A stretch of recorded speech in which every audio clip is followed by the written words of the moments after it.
네, 이제 어느 정도 헌금과 또 체크가 맞춰주셨기 때문에 여기, 오케이. 잠시 저희들의 마음을 준비하는 마음으로 기도드리고 시작하도록 하시겠습니다. 거부 타셔. 일로 이렇게.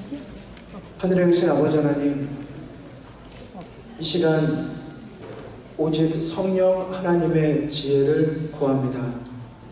저희들의 마음을 말씀으로 채워주시고 그 말씀을 우리의 삶의 열매로 맺히는 놀라운 축복을 경험하게 하여 주시옵소서.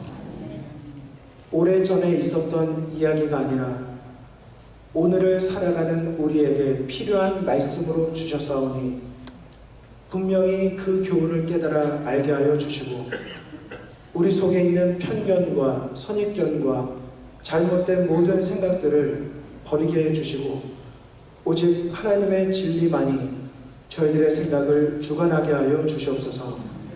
예수 그리스도의 이름으로 간절히 기도드립니다.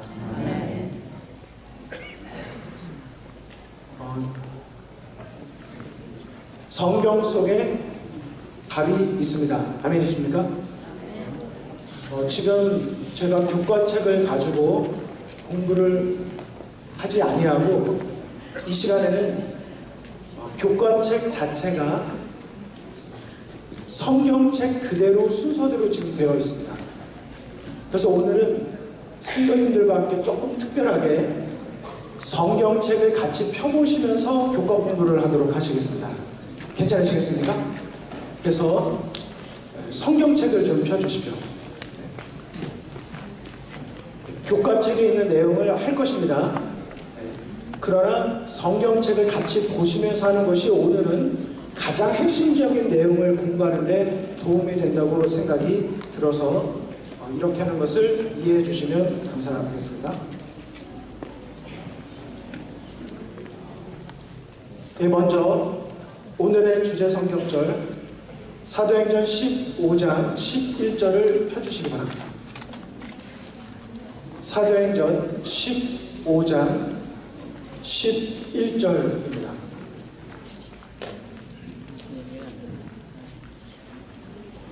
찾으셨으면 교과책을 갖고 계시다면 기억절을 봐주시면 되시겠습니다. 같이 한번 읽겠습니다. 시작. 그러나 우리는 그들이 우리와 동일하게 주 예수의 은혜로 구원받는 줄을 믿노라 하니라. 사도행전 15장 11절 말씀. 아멘. 오늘의 주제는 잘 아시는 것처럼 예루살렘 총회에 관한 것입니다.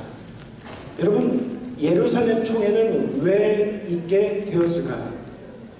우리 성경책이 있으시기 때문에 사도행전 13장을 잠깐 펴주시기 바랍니다. 사도행전 13장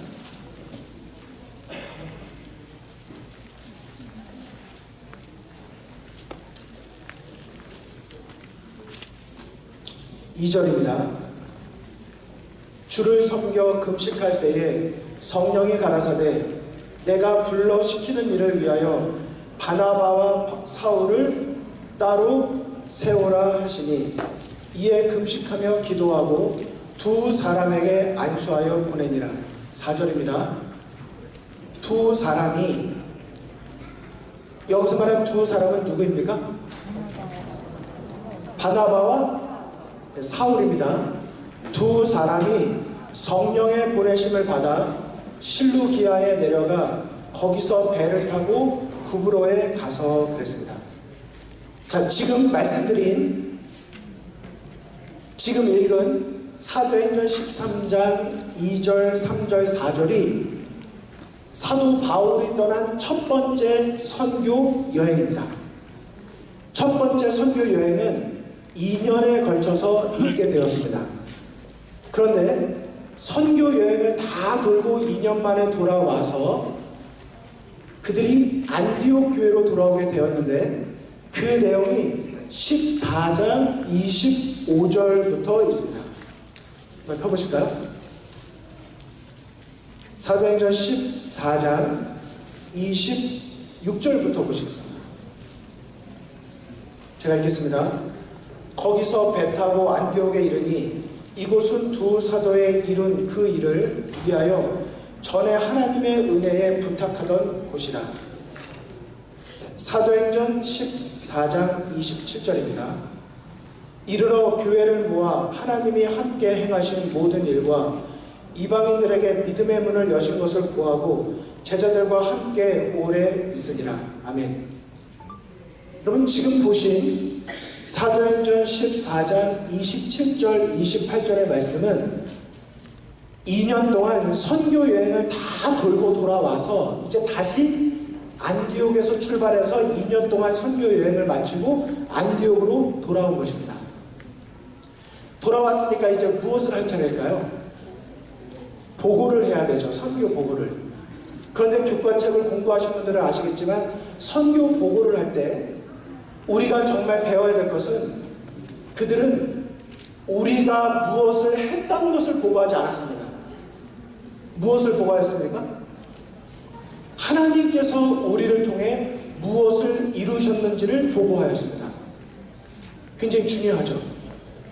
우리가 하나님을 위하여 한 그 무엇을 강조한 것이 아니라 하나님께서 우리를 통해서 하신 일을 강조한 것입니다. 그런데 15장 1절에 가서 문제가 발단이 되는 것이죠. 15장 1절입니다. 어떤 사람들이 유대로부터 내려와서 형제들을 가르치되 너희가 모세의 법대로 무엇을 받지 아니하면요? 무엇을요? 할례를 받지 아니하면 능히 구원을 얻지 못하겠다고 말하였습니다. 자, 성도 여러분, 생각해 보십시오. 이 교회에서, 로마린다 교회에서 복음의 깃발을 들고 2명의 선교사를 뽑아서 파송해서 보냈습니다. 그리고 2년 동안 열심히 우리 교회의 사명을 따라 선교를 하고 돌아왔습니다.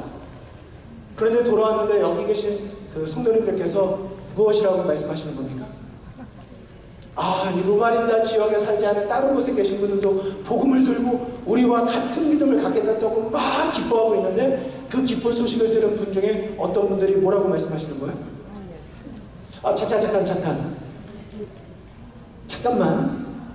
예수님을 믿고 그리스도를 받아들이고 침례를 받고 구원을 받았다고 지금 말을 했는데 내가 한 가지 컨펌하고 싶은 게 있다. 할례 받았냐 안 받았냐 이거죠.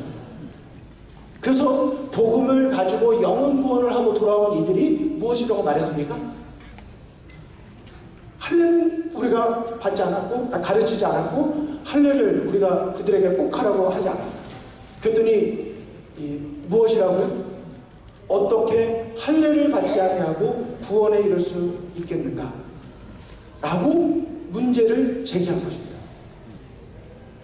여러분, 이게 문제가 될 만합니까? 그렇지 않습니까? 사도 바울이 복음을 전하고 돌아왔을 때는 예수 그리스도를 믿음으로 얻는 구원을 강조하였습니다. 그리고 많은 이들이 예수님께로 돌아왔습니다. 그런데 안디옥 교회를 찾아온 바리새인들이, 유대인들이 그 소식을 듣고는 그들에게 문제를 제기하기를 할례를 받지 아니하고 어떻게 구원에 이를 수 있느냐고 문제를 제기한 것이죠. 자, 질문 드리겠습니다. 유대인들에게는 3가지 아주 중요한 법칙이 있었습니다. 이게 아니면 유대인이 아니고 유대인이 아니면 구원에 이를 수가 없습니다. 하나님의 언약받은 백성이 되는 3가지 특징이 무엇입니까? 첫째는 토라를, 모세 오경을 매우 중요하게 경전으로 여겨야 되고, 두 번째는요, 안식일을 철저하게 지켜야 되고요, 세 번째는요, 할례를 받는 것입니다. 그런데 그 사람들을 보니까 그들도 모세의 율법을 믿어야 합니다.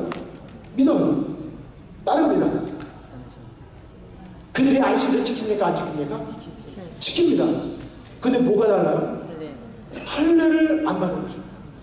자, 출애굽기 12장을 펴시겠습니다. 시간이 그렇게 길진 않지만 출애굽기 12장을 펴보시겠습니다.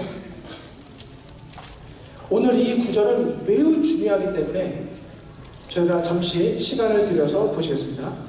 12장 48절 출애굽기 12장 48절 제가 읽어드리겠습니다. 너희와 함께 거하는 타국인이 여호와의 유월절을 지키고자 하거든 그 모든 남자는 할례를 받은 후에야 가까이하여 지킬지니 곧 그는 본토인과 같이 될 것이나 할례 받지 못한 자는 먹지 못할 것이니라. 본토인에게나 너희 중에 우거하는 이방인에게나 이 법이 동일하니라 말씀하셨습니다. 자, 유대인은 당연히 할례를 받았습니다. 그런데 유대인에 속하기 위해서 들어온 객들이 있습니다. 근데 그 객들이 유월절에 참여하려면 어떻게 해야만 들어올 수 있었습니까? 할례를 받아야 유대인들과 동등하게 하나님의 언약받은 백성으로 인정을 받아서 유월절에 참여할 수 있게 됐다 이것입니다. 근데 우리 모두가 이미 잘 아시는 것처럼 예수 그리스도께서 이 땅에 오셔서 십자가에 달려 돌아가심으로 예수님의 십자가를 상징하던 예식들은 실체가 오셨기 때문에 그림자들은 어떻게 되었습니까? 사라졌습니다. 그런 의식법들은 사라졌습니다. 그러나 십계명과 같은 안식일과 같은 도덕법들은 하늘에 가서도 지키게 될 우리 지금도 여전히 우리에게 유효한 법으로 우리가 지키고 또 따르고 있는 것이죠. 문제는 이것입니다. 과연 예수님의 십자가 이후에 지내고 복음을 땅끝까지 전파하고 있는 이 중에도 과연 할례를 받아야지만 유대인들과 동등한 하나님의 백성이 될 수 있겠느냐는 것입니다. 답변해 주십시오. 예수님의 당시에 복음을 받아들인 유대인들 중에서 할례를 받은 자들만이 하나님의 구원에 이룰 수 있는 자들이었을까요? 찾지 않겠습니다. 레위기 26장 41절, 신명기 10장 16절, 신명기 30장 6절, 예레미야 9장 26절 찾지 않으시겠습니다. 이미 구약에도 할례를 받으라 하였지만 마음의 할례를 더 중요하게 말씀하셨습니다. 제가 지금 말씀드린 모든 구절들의 표현은 마음의 할례를 받으라는 구약에 계속된 하나님의 메시지가 있었습니다. 아무리 육체의 할례를 받았다 하더라도 그 마음이 뭐하지 않으면요, 하나님 앞에 정결하지 아니하면. 그래서 호세아 6장 6절에 무엇이라고 하셨습니까? 나는 인애를 원하고 제사를 원하지 아니하며 나는 번제보다 하나님을 아는 것을 원한다고 말했습니다.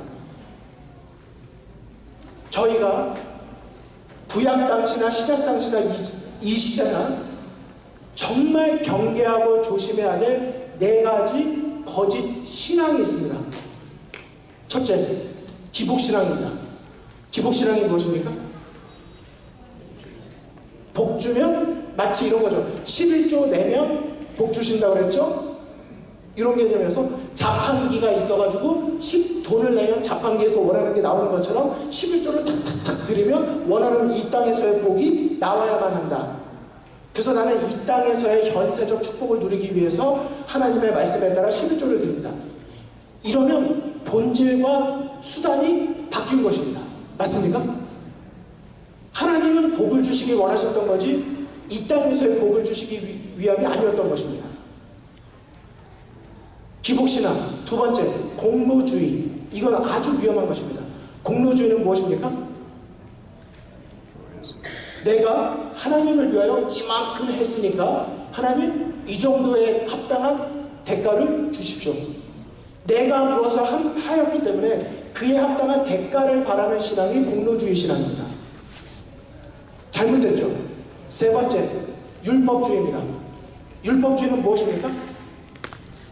내가 이것을 함으로 구원을 얻겠다고 하는 것이 율법주의입니다. 율법주의가 예전 세대에서 예전 시대에 많이 있었다면 요즘에는 무엇이 많이 있을까요? 율법 폐기주의가 있습니다. 하나님의 은혜로 믿음으로 구원을 받았기 때문에 이제는 더 이상 그 율법으로부터 자유로워져야 된다. 그러므로 원래 행함이 없는 믿음은 죽은 믿음인 것처럼 여전히 우리가 예수 그리스도의 십자가를 은혜로 받았다면 우리는 구원에 합당한 성령의 열매를 맺고 그것은 예수 그리스도의 십자가의 그 십계명이 우리에게 결코 무거운 것이 아닙니다. 기쁨으로 우리의 삶에서 하나님께 드려진 열매가 될 뿐이죠. 그런데 그와 같은 바른 신앙 체계를 무시하고 무엇을 강조하는 것입니까? 율법은 더 이상 우리를 얽어매는 것이기 때문에 그런 것들은 다 없어져야 된다. 예수님만 믿으면 되지 다른 것은 필요 없다고 말하는 것이 율법 폐기주의인 것입니다. 이 네 가지 잘못된 거짓 신앙 체계에 공통점이 있습니다. 무엇인가요? 이걸 맞추신 분께는 지금 바로 화장실을 갈 수 있는 특권을 드리도록 하겠습니다. 이 네 가지 잘못된 신앙 체계의 특징, 공통점. 네, 첫째, 내가 이거예요. 핵심은 그 속에 예수 그리스도가 없습니다. 예수 그리스도의 십자가가 없어요. 예수 그리스도의 십자가의 은혜가 없습니다.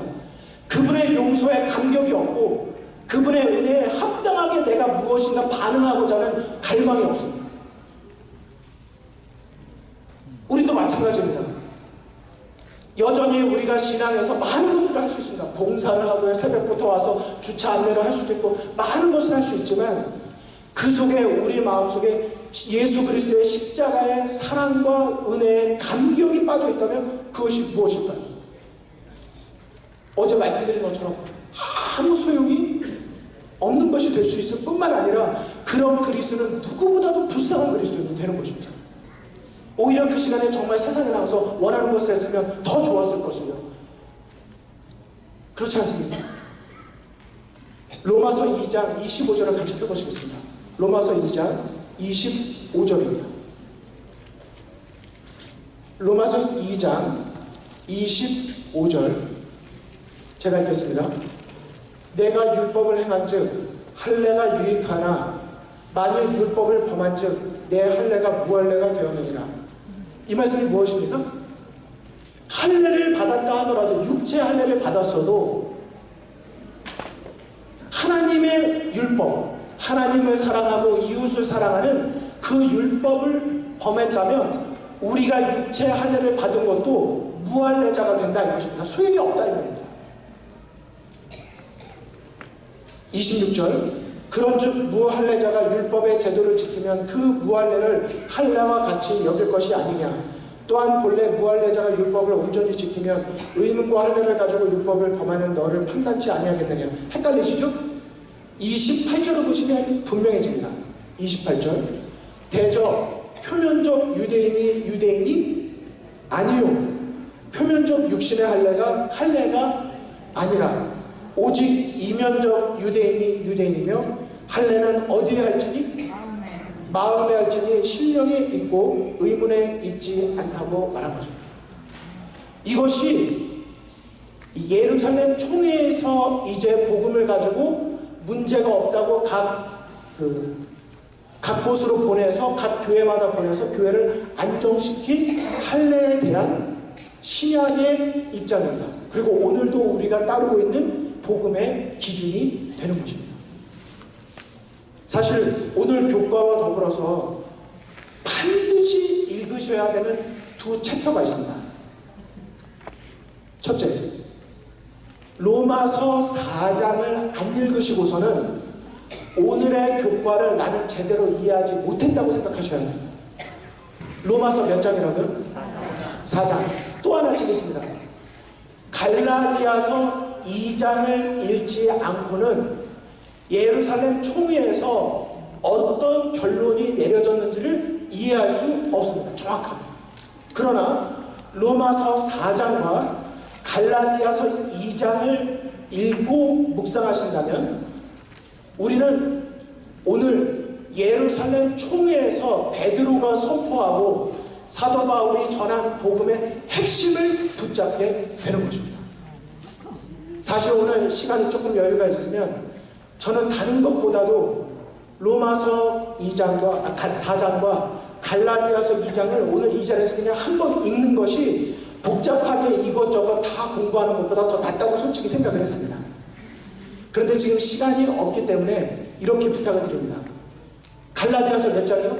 2장이요. 로마서 몇 장이요? 4장이요. 이 두 챕터를 오늘 반드시 읽으시고 예루살렘 총회에서 있게 된 그 말씀의 은혜를 함께 누리게 되셨으면 좋겠습니다. 제가 그러나 오늘의 말씀의 마무리는 이렇게 하고 싶습니다. 사도행전 15장 6절, 18절, 19절 그 부분에서 특별히 19절과 20절 말씀을 보시겠습니다. 마지막 말씀입니다. 사도행전 15장 19절입니다.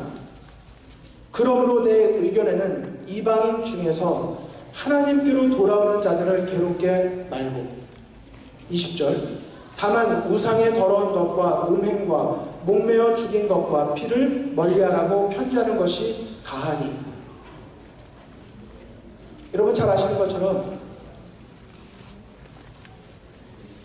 이방인 중에서도 하나님께로 돌아올 자가 있습니다.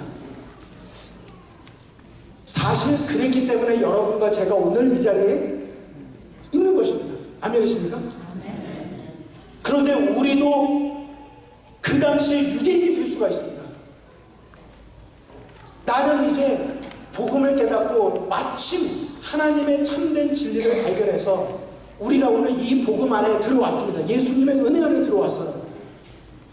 그리고서는 우리가 이제 이 복음으로 안으로 들어오는 사람들에 대해서 우리도 모르게 또 다른 남다른 잣대를 가지고 그들이 하나님 안으로 들어오는 것에 장애물을 놓을 수 있다는 우리의 연약함을 우리는 기억해야 한다고 하는 사실입니다. 우리의 외적인 판단, 우리의 잘못된 말 한마디가 예수 그리스도의 십자가의 은혜로 들어올 수 있는 누군가의 길목을 막을 수도 있다는 이 할례의 문제를 제기한 그 실수가 바로 여러분과 저도 될 수 있다는 것을 기억해야 되지 않으시겠습니까? 그런 실수를 범하지 않기 위하여 우리는 끊임없이 예수 그리스도의 십자가 아래 무릎을 꿇어야 한다고 생각합니다. 그 일에서 실패하는 순간, 예수님을 놓치는 순간, 율법주의든 율법 폐기주의든 공로주의든 아니면 기복신앙이든 우리는 또 다른 무엇으로 우리의 신앙을 채울 수 있게 되기 때문에 그런 것입니다. 하지만 우리가 예수님의 은혜 아래 바르게 믿음으로 선다면 우리는 또 다른 영혼들에 대해서 어떻게 하면 저 영혼도 예수님 안으로 함께 들어와서 이 복음의 기쁨을 누리게 할 수 있을까? 우리는 바른 신앙 안에 서게 될 것이라고 생각하는 것입니다. 그러므로 그 당시에 유대인들이 가졌던 구원과 언약이라고 하는 것을 잘못 혼합해서 구원에 이르려면 이 언약 안에 있어야 된다고 말했던 그 잘못된 신앙을 우리가 오늘 버리고 어떤 신앙을 가져야 될까요? 하나님이 우리를 택하여 주신 것은 언제나 이 세상에 복음을 전하는 선교를 위한 목적으로 우리를 먼저 선택해 주신 것이지 다른 사람은 안 되고 우리만 구원을 베푸시려고 하는 이 편애가 아니었다는 것을 우리가 기억하고 우리가 복음을 받았다면 이 받은 것이 클수록 샘할 것도 커진다고 하는 이 법칙을 생각하시면서 내가 받은 빛이 크기 때문에 우리는 더 하나님의 복음을 우리가 올바르게 전하기 위한 노력이 있어야 된다는 것을 기억해야 하는 것입니다.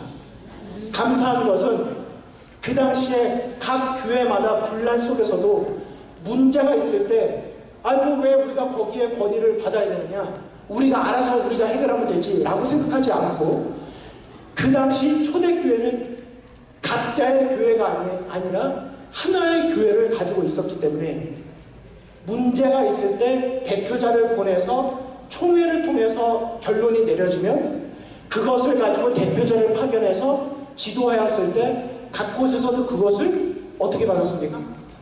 하나님의 말씀의 권위로 받고 그런 절차를 밟았을 때 그것을 교회의 권위이자 하나님의 권위로 받고 분열을 일으키기보다는 연합으로 그들이 마음을 이루어갔던 것처럼 오늘날의 제7일 안식일 예수님 교회도 참 감사한 것은 각자의 교회가 아니라 전 세계의 하나된 교회로 있으면서 우리도 그와 같은 체계를 가지고 있을 때에 때때로는 인간의 실수와 교회가 어떤 부족함이 있다 하더라도 우리가 그 절차와 과정과 제도 속에서 끊임없이 연합을 이루어내는 그런 겸손함과 질서가 우리 안에도 매우 중요한 교훈이 아닐까 오늘의 교과를 생각하면서 돌아보게 되었습니다. 우리 모든 성도님들께서 다시 한번 할래냐 무할래냐 라고 하는 논쟁보다도 예수님의 십자가가 그 안에 있느냐가 더 중요했던 것처럼 우리들도 이 시대에 우리가 논쟁으로 삼고 있는 오늘날의 우리들의 할례가 많이 있을 텐데 그 할례보다 더 중요한 예수님의 십자가를 높이는 우리 그리스도인 모두가 되시기를 간절히 바라면서 교과를 마치도록 하겠습니다.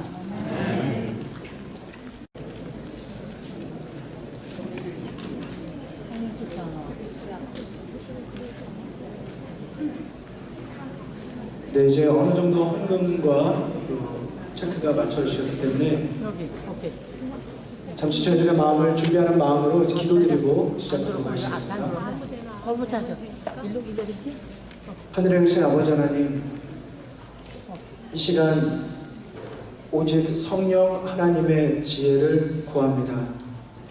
저희들의 마음을 말씀으로 채워주시고 그 말씀을 우리의 삶의 열매로 맺히는 놀라운 축복을 경험하게 하여 주시옵소서.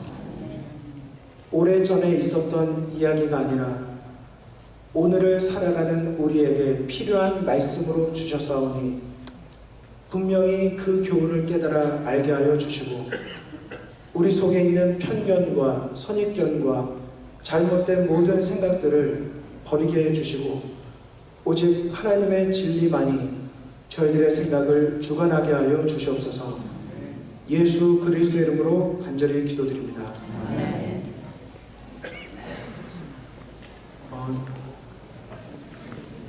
성경 속에 답이 있습니다. 아멘이십니까? 지금 제가 교과책을 가지고 공부를 하지 아니하고 이 시간에는 교과책 자체가 성경책 그대로 순서대로 지금 되어 있습니다. 그래서 오늘은 성도님들과 함께 조금 특별하게 성경책을 같이 펴보시면서 교과 공부를 하도록 하시겠습니다. 괜찮으시겠습니까? 그래서 성경책을 좀 펴주십시오. 교과책에 있는 내용을 할 것입니다. 그러나 성경책을 같이 보시면서 하는 것이 오늘은 가장 핵심적인 내용을 공부하는 데 도움이 된다고 생각이 들어서 이렇게 하는 것을 이해해 주시면 감사하겠습니다. 먼저 오늘의 주제 성경절 사도행전 15장 11절을 펴주시기 바랍니다. 사도행전 15장 11절입니다.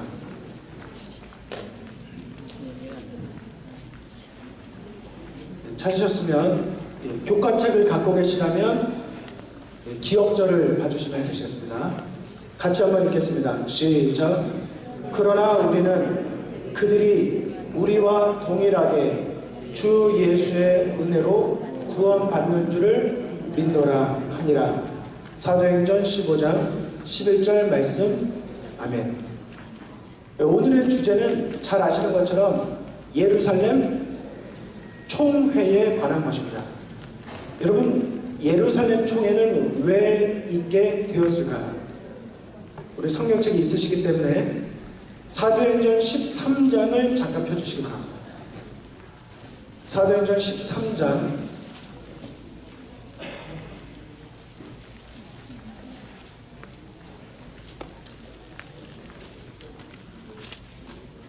2절입니다. 주를 섬겨 금식할 때에 성령이 가라사대 내가 불러 시키는 일을 위하여 바나바와 사울을 따로 세우라 하시니 이에 금식하며 기도하고 두 사람에게 안수하여 보내니라. 4절입니다. 두 사람이, 여기서 말하는 두 사람은 누구입니까? 바나바와 사울입니다. 두 사람이 성령의 보내심을 받아 실루기아에 내려가 거기서 배를 타고 구브로에 가서 그랬습니다. 자, 지금 읽은 사도행전 13장 2절, 3절, 4절이 사도 바울이 떠난 첫 번째 선교 여행입니다. 첫 번째 선교 여행은 2년에 걸쳐서 있게 되었습니다. 그런데 선교 여행을 다 돌고 2년 만에 돌아와서 그들이 안디옥 교회로 돌아오게 되었는데 그 내용이 14장 25절부터 있습니다. 한번 펴보실까요? 사도행전 14장 26절부터 보시겠습니다.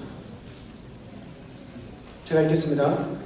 거기서 배 타고 안디옥에 이르니 이곳은 두 사도의 이룬 그 일을 위하여 전에 하나님의 은혜에 부탁하던 곳이라. 사도행전 14장 27절입니다. 이르러 교회를 모아 하나님이 함께 행하신 모든 일과 이방인들에게 믿음의 문을 여신 것을 구하고 제자들과 함께 오래 있으니라. 아멘. 여러분 지금 보신 사도행전 14장 27절 28절의 말씀은 2년 동안 선교 여행을 다 돌고 돌아와서 이제 다시 안디옥에서 출발해서 2년 동안 선교 여행을 마치고 안디옥으로 돌아온 것입니다. 돌아왔으니까 이제 무엇을 할 차례일까요? 보고를 해야 되죠. 선교 보고를. 그런데 교과책을 공부하신 분들은 아시겠지만 선교 보고를 할 때 우리가 정말 배워야 될 것은 그들은 우리가 무엇을 했다는 것을 보고하지 않았습니다. 무엇을 보고하였습니까? 하나님께서 우리를 통해 무엇을 이루셨는지를 보고하였습니다. 굉장히 중요하죠. 우리가 하나님을 위하여 한 그 무엇을 강조한 것이 아니라 하나님께서 우리를 통해서 하신 일을 강조한 것입니다. 그런데 15장 1절에 가서 문제가 발단이 되는 것이죠. 15장 1절입니다. 어떤 사람들이 유대로부터 내려와서 형제들을 가르치되 너희가 모세의 법대로 무엇을 받지 아니하면요? 무엇을요? 할례를 받지 아니하면 능히 구원을 얻지 못하겠다고 말하였습니다. 자, 성도 여러분 생각해 보십시오. 이 교회에서 로마린다 교회에서 복음의 깃발을 들고 2명의 선교사를 뽑아서 파송해서 보냈습니다. 그리고 2년 동안 열심히 우리 교회의 사명을 따라 선교를 하고 돌아왔습니다. 그런데 돌아왔는데 여기 계신 그 성도님들께서 무엇이라고 말씀하시는 겁니까? 이 로마린다 지역에 살지 않은 다른 곳에 계신 분들도 복음을 들고 우리와 같은 믿음을 갖겠다고 막 기뻐하고 있는데 그 기쁜 소식을 들은 분 중에 어떤 분들이 뭐라고 말씀하시는 거예요? 잠깐만. 예수님을 믿고 그리스도를 받아들이고 침례를 받고 구원을 받았다고 지금 말을 했는데 내가 한 가지 컨펌하고 싶은 게 있다. 할례 받았냐 안 받았냐 이거죠. 그래서 복음을 가지고 영혼 구원을 하고 돌아온 이들이 무엇이라고 말했습니까? 할례는 우리가 받지 않았고 가르치지 않았고 할례를 우리가 그들에게 꼭 하라고 하지 않았다. 그랬더니 무엇이라고요? 어떻게 할례를 받지 아니하고 구원에 이를 수 있겠는가? 라고 문제를 제기한 것입니다. 여러분 이게 문제가 될 만합니까? 그렇지 않습니다. 사도 바울이 복음을 전하고 돌아왔을 때는 예수 그리스도를 믿음으로 얻는 구원을 강조하였습니다. 그리고 많은 이들이 예수님께로 돌아왔습니다. 그런데 안디옥 교회를 찾아온 바리새인들이 유대인들이 그 소식을 듣고는 그들에게 문제를 제기하기를 할례를 받지 아니하고 어떻게 구원에 이를 수 있느냐고 문제를 제기한 것이죠. 자, 질문 드리겠습니다. 유대인들에게는 3가지 아주 중요한 법칙이 있었습니다. 이게 아니면 유대인이 아니고 유대인이 아니면 구원에 이를 수가 없습니다. 하나님의 언약받은 백성이 되는 3가지 특징이 무엇입니까? 첫째는 토라를, 모세 오경을 매우 중요하게 경전으로 여겨야 되고, 두 번째는요 안식일을 철저하게 지켜야 되고요, 세 번째는요 할례를 받는 것입니다. 그런데 그 사람들을 보니까 그들도 모세의 율법을 믿어야 합니다. 믿어요. 따릅니다. 그들이 유대인들이 안식일을 지킵니까? 안 지킵니까? 지킵니다. 근데 뭐가 달라요? 할례를 안 받은 거죠. 자, 출애굽기 12장을 펴시겠습니다. 시간이 그렇게 길진 않지만 출애굽기 12장을 펴보시겠습니까? 오늘 이 구절은 매우 중요하기 때문에 저희가 잠시 시간을 들여서 보시겠습니다. 12장 48절, 출애굽기 12장 48절 제가 읽어드리겠습니다. 너희와 함께 거하는 타국인이 여호와의 유월절을 지키고자 하거든 그 모든 남자는 할례를 받은 후에야 가까이하여 지킬지니 곧 그는 본토인과 같이 될 것이나 할례 받지 못한 자는 먹지 못할 것이니라.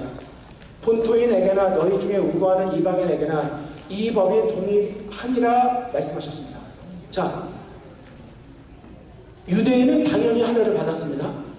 그런데 유대인에 속하기 위해서 들어온 객들이 있습니다. 근데 그 객들이 유월절에 참여하려면 어떻게 해야만 들어올 수 있었습니까? 할례를 받아야 유대인들과 동등하게 하나님의 언약받은 백성으로 인정을 받아서 유월절에 참여할 수 있게 됐다 이것입니다. 근데 우리 모두가 이미 잘 아시는 것처럼 예수 그리스도께서 이 땅에 오셔서 십자가에 달려 돌아가심으로 예수님의 십자가를 상징하던 예식들은 실체가 오셨기 때문에 그림자들은 어떻게 되었습니까? 사라졌습니다. 그런 의식법들은 사라졌습니다. 그러나 십계명과 같은 안식일과 같은 도덕법들은 하늘에 가서도 지키게 될 우리 지금도 여전히 우리에게 유효한 법으로 우리가 지키고 또 따르고 있는 것이죠. 문제는 이것입니다. 과연 예수님의 십자가 이후에 지내고 복음을 땅끝까지 전파하고 있는 이 중에도 과연 할례를 받아야지만 유대인들과 동등한 하나님의 백성이 될 수 있겠느냐는 것입니다. 답변해 주십시오. 예수님의 당시에 복음을 받아들인 유대인들 중에서 할례를 받은 자들만이 하나님의 구원에 이룰 수 있는 자들이었을까요? 찾지 않겠습니다. 레위기 26장 41절, 신명기 10장 16절, 신명기 30장 6절, 예레미야 9장 26절 찾지 않으시겠습니다. 이미 구약에도 할례를 받으라 하였지만 마음의 할례를 더 중요하게 말씀하셨습니다. 제가 지금 말씀드린 모든 구절들의 표현은 마음의 할례를 받으라는 구약에 계속된 하나님의 메시지가 있었습니다. 아무리 육체의 할례를 받았다 하더라도 그 마음이 뭐하지 않으면요, 하나님 앞에 정결하지 아니하면. 그래서 호세아 6장 6절에 무엇이라고 하셨습니까? 나는 인애를 원하고 제사를 원하지 아니하며 나는 번제보다 하나님을 아는 것을 원한다고 말했습니다. 저희가 구약 당시나 신약 당시나 이 시대나 정말 경계하고 조심해야 될 네 가지 거짓 신앙이 있습니다. 첫째, 기복신앙입니다. 기복신앙이 무엇입니까? 복 주면 마치 이런 거죠. 11조 내면 복 주신다고 그랬죠? 이런 개념에서 자판기가 있어가지고 돈을 내면 자판기에서 원하는 게 나오는 것처럼 11조를 탁탁탁 드리면 원하는 이 땅에서의 복이 나와야만 한다. 그래서 나는 이 땅에서의 현세적 축복을 누리기 위해서 하나님의 말씀에 따라 11조를 드립니다. 이러면 본질과 수단이 바뀐 것입니다. 맞습니까? 하나님은 복을 주시기 원하셨던 거지 이 땅에서의 복을 주시기 위함이 아니었던 것입니다. 기복신앙. 두 번째, 공로주의. 이건 아주 위험한 것입니다. 공로주의는 무엇입니까? 내가 하나님을 위하여 이만큼 했으니까 하나님 이 정도의 합당한 대가를 주십시오. 내가 무엇을 하였기 때문에 그에 합당한 대가를 바라는 신앙이 공로주의 신앙입니다.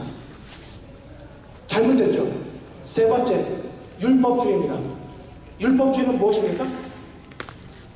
내가 이것을 함으로 구원을 얻겠다고 하는 것이 율법주의입니다. 율법주의가 예전 세대에서 예전 시대에 많이 있었다면 요즘에는 무엇이 많이 있을까요? 율법 폐기주의가 있습니다. 하나님의 은혜로 믿음으로 구원을 받았기 때문에 이제는 더 이상 그 율법으로부터 자유로워져야 된다. 그러므로 원래 행함이 없는 믿음은 죽은 믿음인 것처럼 여전히 우리가 예수 그리스도의 십자가를 은혜로 받았다면 우리는 구원에 합당한 성령의 열매를 맺고, 그것은 예수 그리스도의 십자가의 그 십계명이 우리에게 결코 무거운 것이 아닙니다. 기쁨으로 우리의 삶에서 하나님께 드려진 열매가 될 뿐이죠. 그런데 그와 같은 바른 신앙 체계를 무시하고 무엇을 강조하는 것입니까? 율법은 더 이상 우리를 얽어매는 것이기 때문에 그런 것들은 다 없어져야 된다. 예수님만 믿으면 되지 다른 것은 필요 없다고 말하는 것이 율법 폐기주의인 것입니다. 이 네 가지 잘못된 거짓 신앙 체계에 공통점이 있습니다. 무엇일까요? 이걸 맞추신 분께는 지금 바로 화장실을 갈 수 있는 특권을 드리도록 하겠습니다. 이 네 가지 잘못된 신앙 체계의 특징, 공통점. 네, 첫째, 내가 이거예요. 핵심은 그 속에 예수 그리스도가 없습니다. 예수 그리스도의 십자가가 없어요. 예수 그리스도의 십자가의 은혜가 없습니다. 그분의 용서에 감격이 없고 그분의 은혜에 합당하게 내가 무엇인가 반응하고자 하는 갈망이 없습니다. 우리도 마찬가지입니다. 여전히 우리가 신앙에서 많은 것들을 할 수 있습니다. 봉사를 하고요, 새벽부터 와서 주차 안내를 할 수도 있고 많은 것을 할 수 있지만 그 속에 우리 마음속에 예수 그리스도의 십자가의 사랑과 은혜에 감격이 빠져 있다면 그것이 무엇일까요?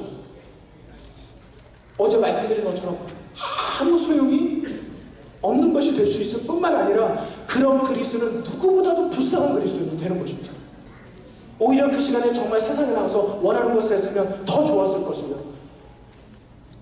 그렇지 않습니까? 로마서 2장 25절을 같이 펴보시겠습니다. 로마서 2장 25절입니다. 로마서 2장 25절 제가 읽겠습니다. 내가 율법을 행한즉 할례가 유익하나 만일 율법을 범한즉 내 할례가 무할례가 되었느니라. 이 말씀이 무엇입니까? 할례를 받았다 하더라도, 육체 할례를 받았어도 하나님의 율법, 하나님을 사랑하고 이웃을 사랑하는 그 율법을 범했다면 우리가 육체 할례를 받은 것도 무할례자가 된다 이것입니다. 소용이 없다 이 말입니다. 26절 그런즉 무할례자가 율법의 제도를 지키면 그 무할례를 할례와 같이 여길 것이 아니냐. 또한 본래 무할례자가 율법을 온전히 지키면 의문과 할례를 가지고 율법을 범하는 너를 판단치 아니하겠느냐. 헷갈리시죠? 28절을 보시면 분명해집니다. 28절 대저 표면적 유대인이 아니요 표면적 육신의 할례가 아니라 오직 이면적 유대인이 유대인이며 할례는 어디에 할지니 마음에 할지니 신령에 있고 의문에 있지 않다고 말한 것입니다. 이것이 예루살렘 총회에서 이제 복음을 가지고 문제가 없다고 각 곳으로 보내서 각 교회마다 보내서 교회를 안정시킨 할례에 대한 신약의 입장입니다. 그리고 오늘도 우리가 따르고 있는 복음의 기준이 되는 것입니다. 사실 오늘 교과와 더불어서 반드시 읽으셔야 되는 두 챕터가 있습니다. 첫째, 로마서 4장을 안 읽으시고서는 오늘의 교과를 나는 제대로 이해하지 못했다고 생각하셔야 합니다. 로마서 몇 장이라고요? 4장. 또 하나 찍겠습니다. 갈라디아서 2장을 읽지 않고는 예루살렘 총회에서 어떤 결론이 내려졌는지를 이해할 수 없습니다. 정확합니다. 그러나 로마서 4장과 갈라디아서 2장을 읽고 묵상하신다면 우리는 오늘 예루살렘 총회에서 베드로가 선포하고 사도 바울이 전한 복음의 핵심을 붙잡게 되는 것입니다. 사실 오늘 시간이 조금 여유가 있으면 저는 다른 것보다도 로마서 4장과 갈라디아서 2장을 오늘 이 자리에서 그냥 한번 읽는 것이 복잡하게 이것저것 다 공부하는 것보다 더 낫다고 솔직히 생각을 했습니다. 그런데 지금 시간이 없기 때문에 이렇게 부탁을 드립니다. 갈라디아서 몇 장이요? 2장이요. 로마서 몇 장이요? 4장이요. 이 두 챕터를 오늘 반드시 읽으시고 예루살렘 총회에서 있게 된 그 말씀의 은혜를 함께 누리게 되셨으면 좋겠습니다. 제가 그러나 오늘의 말씀의 마무리는 이렇게 하고 싶습니다. 사도행전 15장 6절, 18절, 19절 그 부분에서 특별히 19절과 20절 말씀을 보시겠습니다. 마지막 말씀입니다. 사도행전 15장 19절입니다.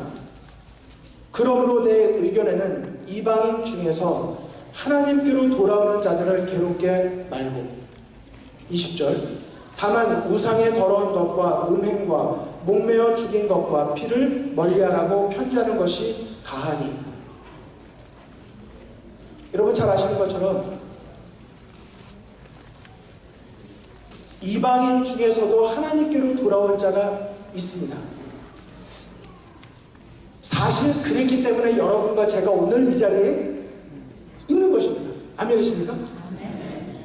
그런데 우리도 그 당시에 유대인이 될 수가 있습니다. 나는 이제 복음을 깨닫고 마침 하나님의 참된 진리를 발견해서 우리가 오늘 이 복음 안에 들어왔습니다. 예수님의 은혜 안에 들어왔어요. 그리고서는 우리가 이제 이 복음으로 안으로 들어오는 사람들에 대해서 우리도 모르게 또 다른 남다른 잣대를 가지고 그들이 하나님 안으로 들어오는 것에 장애물을 놓을 수 있다는 우리의 연약함을 우리는 기억해야 한다고 하는 사실입니다. 우리의 외적인 판단, 우리의 잘못된 말 한마디가 예수 그리스도의 십자가의 은혜로 들어올 수 있는 누군가의 길목을 막을 수도 있다는 이 할례의 문제를 제기한 그 실수가 바로 여러분과 저도 될 수 있다는 것을 기억해야 되지 않으시겠습니까?